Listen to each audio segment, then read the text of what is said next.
this week's episode of Indie Film Wrap. I'm your host, Sierra Kane, and I'm so excited to have with us today two awesome female filmmakers, Hsuan and Nancy. Welcome to the show. Oh, thank you for inviting us. Thank you so much. Yes, thank you for joining us.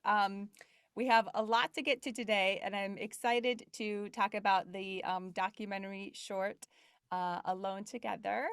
But first, I want to get to know the both of you a little bit more. So I'd love to hear your filmmaker origin story. This is going to be like maybe an early memory that got you excited about film, or how kind of your transition towards film, how that the first beginning started. So Hsuan, why don't we start with you? So anyway, like when I was a kid, like my mom took me to film theater, the theaters to watch movie, but we watch a lot of random things. So even though that as a kid, I might not understand, but the memory sticks. So I watched, I remember that like a long time ago, that might be when I was still in the elementary school. I remember I watched like Hou Xiaoxian's movie. I mean, how a kid would understand that, but I mean, I don't understand, but I remember the story. It was horrifying. Yeah. So yeah, it's just like the story is a very, it's like independent movies, and a lot of like a real, not saying real, but like life story, like in adult life. So it's a very like painful whatever, but for kids it's like, yeah, and but I remember the story, and so I watched random things. My mom just allowed me to do that, and also the books like I read. I mean, as a elementary school student, I would actually sneak in my sister's study room and just read her like she was in college. I mean, not college, like high school. Then there is like a historic textbook. I would just grab that and read. So in the early age, it just like I just like observed like a lot of like random things. Might not understand at that point, but when the time went by, then gradually like it's mixing with my personal like experience in my life. So that's kind of making that's kind of like making me like learning how to do creative thing, I guess. Yeah, it sounds like you were from a youngest age exposed to good storytelling. Whether you fully understood it or not, it was captivating. You remember it, it had an impact on you. And then I love that you were seeking out more stories from your older sibling. So I think that's a really neat thing, is like you had seems like you had a bit of a thirst for good storytelling. So I think that's really cool. And Nancy, what about you? My dad, who was really into art films, and so I would just go when I was 10 or so, and then he would sneak me movies that my mom was not approving of me watching, such as Welcome to the Dollhouse, when I was the same age as the protagonist in that movie. So she was very horrified by the idea. I guess like I actually wrote a lot. I read a lot and I wrote a lot. And yeah, I started writing pretty young, and then I loved film, and I thought maybe I would do that. And maybe I would be writing film or something like that. So yeah, and then I got to college, and my major was creative writing. Like that's what I was going to do. It was like clearly that. And then I was like, oh yeah, but I love film. So it's kind of like this, like, which way do I go? Which direction? And then when I kind of worked on this little documentary I was making at the end of college, I was like, oh, that makes sense. This is kind of like bringing a couple of things together, like my stories that I wrote were all like observing. Like I would see someone on the train and I would come up with some storyline of, where they had been and where they're going, and just this kind of like intrigued by whatever any person's one story is. Yeah, I So love that you know, both of you had this kind of exposure at a young age to art house or more realistic filmic storytelling, and then somehow you two ended up finding each other. And I love that when creatives who have a similar vision find each other and just work well together. Can you talk a little bit about how you two got connected for this project? Was it, you know, have you known each other for a while, or was it specifically to work on Alone Together?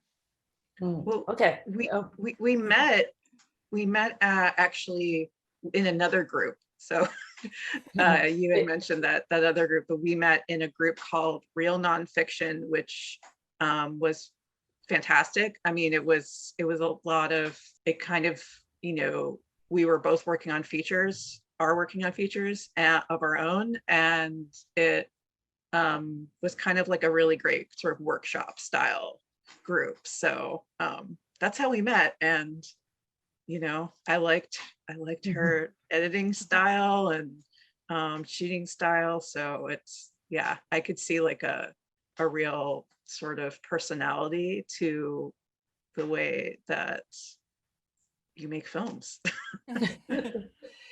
Yeah, I think so. Yeah, like what Nancy just mentioned, we met in this group. What's that name again?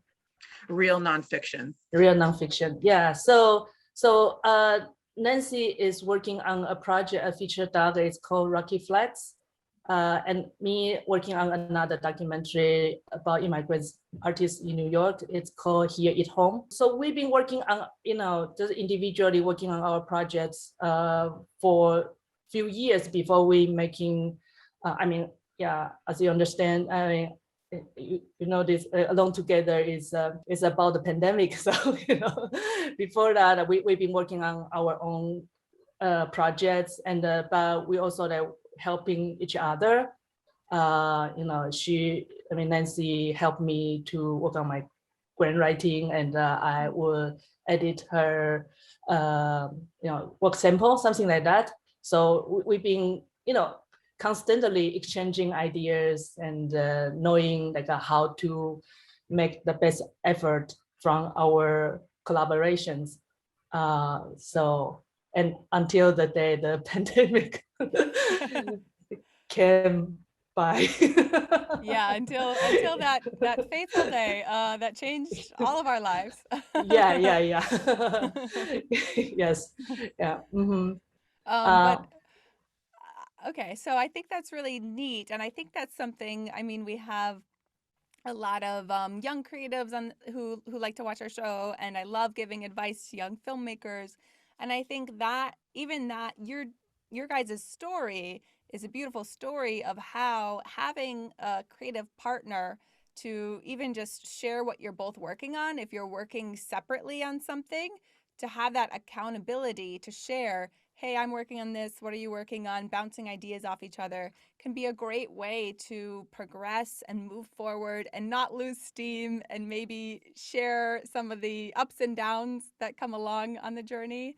But then it was great for the two of you, because then you were able to come together for this project.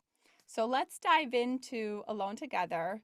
For our audience watching who has no idea what it's about, can you share like a quick log line synopsis?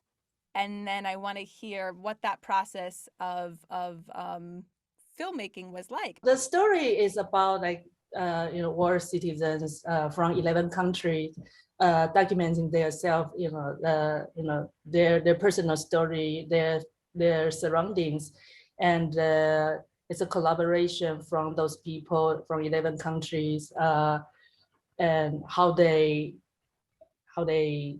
just seeing the life like around them during the pandemic in the early time.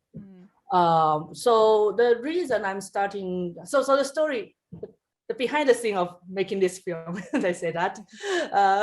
So yeah, so as I just mentioned, like you know, we collaborate, you know, we work on each other's projects. Me and Nancy working on each other's projects like often until the day come, the day came. But the thing is like we feel like, I mean, of course, we were like other people were like, oh my God, what's going on? How are we going to continue our projects? Like, where is the funding? Oh my God, all these kind of, Yeah. yeah. But somehow like, I feel that, like, you might hear other filmmakers saying the same thing, like, oh my God, it's such a, like, how do we say that? I don't remember the words in English, but the end of a world, that people might thinking like, let's make a zombie movie. I don't know if you heard about that. Apocalypse or Right, right. apocalypse or Yep. post-apocalyptic or Yeah, that kind of, that kind of thing. And for me, I'm like, before the day of, lockdown in New York, I'm like, wow, this is such a, a cloudy day, the wind, and it's just so much like that. So that's kind of like brought me this idea, like, oh, maybe I can make a movie about this. And I just like went out, just like rendering. I have camera, so I just went out like rendering, filming stuff, and thinking about, not really thinking about my future, but just like a camera and the end of the world. Why not? So I shot some footage of myself like working in the Corona Park. It happened to be Corona Park. Yeah, in Flushing. The irony. Yeah, amazing. I'm like, wow. And then I think about my, lockdown, meaning like you are not going to meet your friends, your family. My family is in Taiwan actually. And also like, it's kind of a side story of like how we start, why we like quickly process this idea of making this film. That's because my, in the early, I mean, I think the lockdown here in New York was in March. Is that Nancy? Yeah. Okay. So actually, before that, we had we celebrate the Lunar New Year, in Taiwan. But here, myself, New York, I would invite my friends, like no matter what kind of culture they have, we just get together and had a very good eat, like celebrate, the New Year. So I actually for Chinese New Year. Yeah. Nancy was there too. So then like a friend, he is from Hong Kong, and he like that day he was late to the dinner, and then later we realized that he was going to pharmacy to but trying to find masks. Oh. Yeah, that was like people didn't know anything about this crazy thing. He was kind of early to know. Yeah. And then me like connect with Asia. Certainly I heard more and less about the mystery disease in China, and also back at that time my brother-in-law was actually in Wuhan. He was from Taiwan to Wuhan for a business. He was on a business trip. Then he got locked. He was in the city together with all other like citizens in Wuhan. Yeah. Does he end up making an appearance in the film, or? Yes. Is that okay? Cool. That's one of the stories. Wow. Yeah. It was the time that my brother, my sister was very worried. Like we are very close, so we talk every day. Then she was like very worried about like how to get her husband back, because the city was locked down, and then at that time like the government over there didn't want to say anything. Very, very strict and different rules. So I think it's really neat that this covers a lot of different perspectives of the early stages of the lockdown, where there was a lot of information unknown, and so it'll be really neat for audiences to see these little slices of life. And Nancy, for you as producing on this project, was it challenging producing, for an international project. Had you done something that was with an international scope before? What were some of those challenges, and how did you overcome any of that in terms of time zones or language barriers? Yeah, that's really interesting. I haven't done an international project before, and I haven't done something so collaborative before, but that's, you know, all of the producers on this film had contacts all over the world. We all know people all over the world. And so we were able to reach out within our networks and see if any, who was interested, who would be good. There were times when Hsuan and I would just sort of chat, and I would say, so do you have anybody in Japan?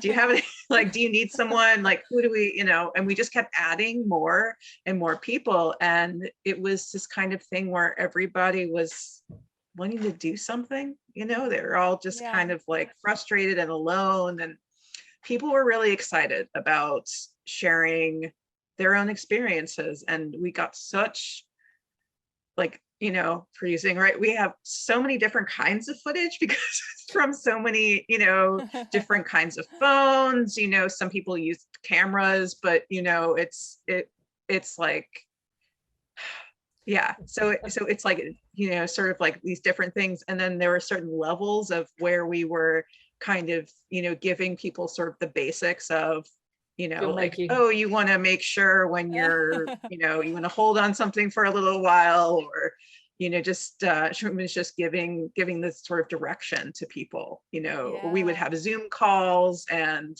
do an interview that way. We'd have a Zoom interview, with somebody and use that voiceover, throughout. So it was this kind of, very interesting way of filmmaking. One thing that I think is so fascinating is that we were actually able to get a few grants in the city, and in New York. And it's really great. And both of us, it was just bizarrely, it was just easier than I expected to be. Get grants for short films. It's just not like that, it's not that common to get a lot of, public funding for a short film. So that was really wonderful. And we've gotten, we've gotten some great support, and we've been able to do a couple of screenings due to that. And, we also did this event with Epicenter NYC, which is, it's a media organization, and they're based in Queens, and they formed during the pandemic, thus the Epicenter, Queens being the epicenter. And so we did a Q&A with them, and just the interest in this film and the sort of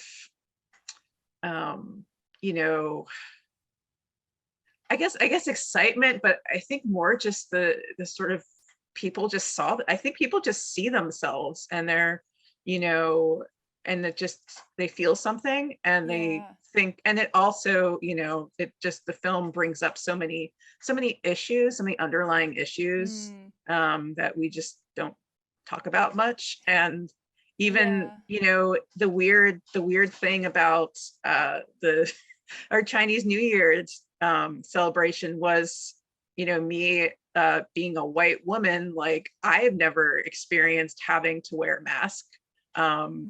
This is not my experience in life. And when her friends were sort of discussing whether they were getting masks and all this, I just thought, well, I don't have to worry about that. That's not something I've ever thought about.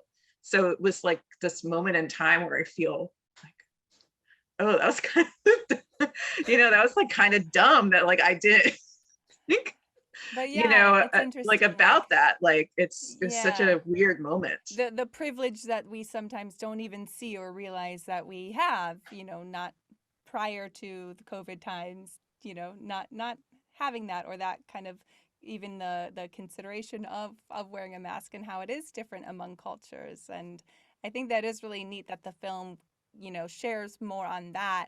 And to your point, Nancy, I think this film, creating a film about something that is universally experienced, is a rare and beautiful thing. Like the only other thing I can think of is, most people in their life experience love or death, right? And Mm, so there's so many movies about love.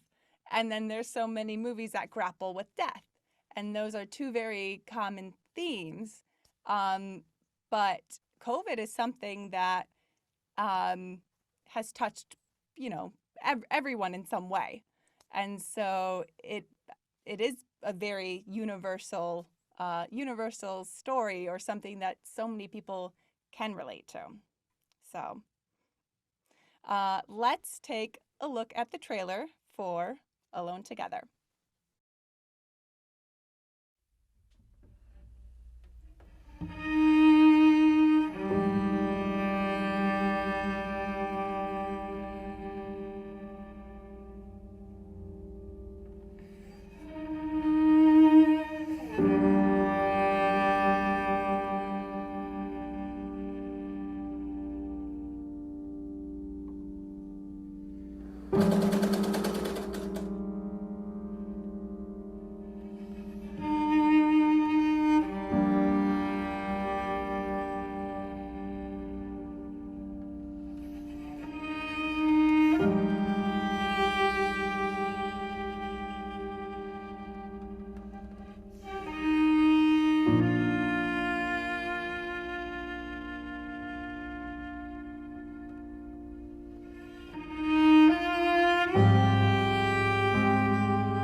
Great. Oh my gosh. Yeah. Excited to see more. So where can people see this? I know you said there's been some screenings. When will it be widely available? Where will it be widely available? Are you still kind of learning these details? We want to know. Our first film festival, we just got selected by one film festival at this moment, and it's going to be in early April. And so Nancy, what else are we planning? So it'll be April 1st at it's called the Social Impact Film Festival. But we're also going to offer the film available to your audience for about a week. So we have a web page that we'll share with you where people can access that. That's awesome. And I know we appreciate that. That'll be so great for our audience to get to experience this. So that's very, very exciting stuff. Before I let you two go, I know we're wrapping up here. I would love to hear any other like filmmaker tips or tricks. These can be like mistakes that were made that you learned from, or just kind of like a good filmmaking hack. And it can be from this project or previous ones. My tips will be sort of in general. So I feel like a filmmaker, once you decide to be a filmmaker, you should start your networking as soon as early as possible, because you will need, especially when you are just, like a startup or independent filmmakers, you don't have budget or whatever, you need friendship. Yeah, you need to treat your friends nicely, so people would love to help you. And even though that maybe sometimes we couldn't like offer nice pay, at least nice meals. Yes. That's very important. Absolutely. Yeah, I love that about the networking, because there are, you can find different groups, and you two met in one of these groups, and there's groups for screenwriters or filmmakers or actors. So starting to build that earlier rather than later, Jen, I think that's a really great tip. So I have, I guess, a fundraising tip, Oh, because yes, fundraising is we a love huge, that. Yes, money. it's such a huge part, but it's understanding, I guess it's two things. Like, it's weird. It's like these like sales and marketing things, but they so translate well. But it's like, you know, see your audience, like see what they look like, who they are, think about them, visualize them. Can name them if you want, but like their age and where they like hang out and like all this stuff, and just kind of like see who they are, and then figure out where they are, and then find them and talk with them. And that kind of also goes with, say, themes of your film. You know, what's your sort of audience going to be? Is it, you know, film about mental health? Is it, you know, this? And just like kind of understanding that maybe those groups that are supportive of, you know, these kinds of things, maybe they'd want to, you know, share your film with their group, or, you know, or maybe someone in the group you'll want to interview, and they'll, you know, sort of be a influencer type. So it's like kind of the same thing with the network, but, you know, it's kind of, that's one way that I've done with, you know, crowdfunding, and with just doing sort of just regular small donor fundraising, is just finding the people,